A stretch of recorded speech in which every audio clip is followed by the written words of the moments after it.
India వదిలి పాకిస్తాన్కి వెళ్ళిన తర్వాత తిరిగి మీరు మళ్ళీ ఇండియాకి వస్తే ఒక్కసారి ఊహించుకోండి, మీరు 1947లో ఇండియాలో ఉన్నారనుకుందాం. అప్పుడు ఇండియాకి పాకిస్తాన్కి మధ్య పార్టీషన్ జరిగింది. మీరు ఇండియాని వదిలి పాకిస్తాన్కి వెళ్ళిపోయారు. కానీ కొంతకాలం తర్వాత నేను మళ్ళీ ఇండియాకే తిరిగి వెళ్తాను అని మీరు నిర్ణయించుకున్నారు.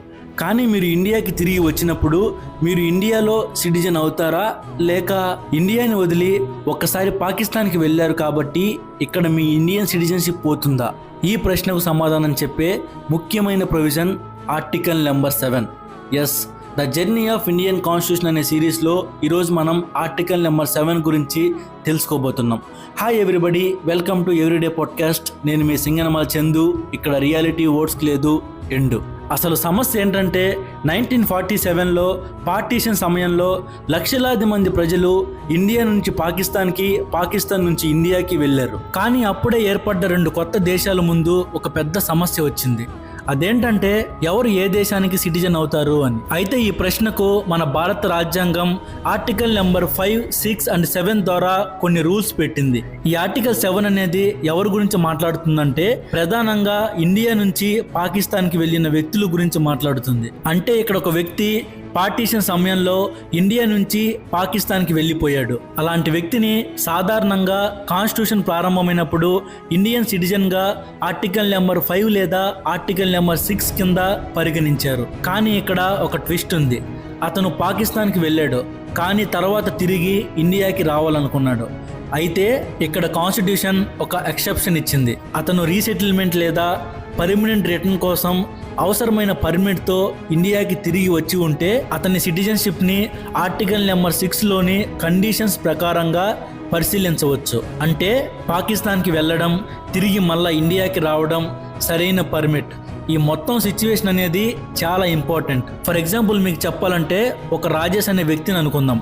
1947లో పార్టీషన్ సమయంలో రాజేష్ ఇండియా నుంచి పాకిస్తాన్కి వెళ్ళాడు. కొంతకాలం పాకిస్తాన్లో ఉన్న తర్వాత నా కుటుంబం ఇండియాలో ఉంది, నేను తిరిగి అక్కడే సెటిల్ అవుతాను అని నిర్ణయించుకున్నాడు. అతను అవసరమైన రీసెటిల్మెంట్ అలాగే పర్మనెంట్ రిటర్న్ పర్మిట్తో ఇండియాకి తిరిగి వచ్చాడు. ఇప్పుడు అతని సిటిజన్షిప్ని సాధారణంగా నువ్వు పాకిస్తాన్కి వెళ్ళావు కాబట్టి అంతే అని నిర్ణయించరు. అతని పరిస్థితిని బట్టి ఆర్టికల్ నెంబర్ 6లోని రిక్వైర్మెంట్స్ ప్రకారం పరిగణించే అవకాశం ఆర్టికల్ నెంబర్ 7లో ఉంటుంది.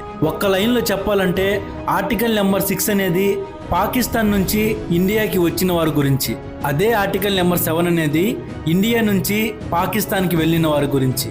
కానీ పాకిస్తాన్కి వెళ్ళి సరైన పర్మిట్తో ఇండియాకి తిరిగి వచ్చిన వారికి ప్రత్యేక ప్రొవిజన్ ఉంటుంది.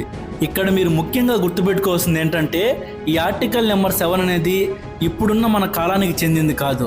ఇది 1947లో 2 దేశాలు విడిపోయిన తర్వాత ఆ పరిస్థితులకు అనుకూలంగా నిర్ణయించబడిన ఒక ఆర్టికల్.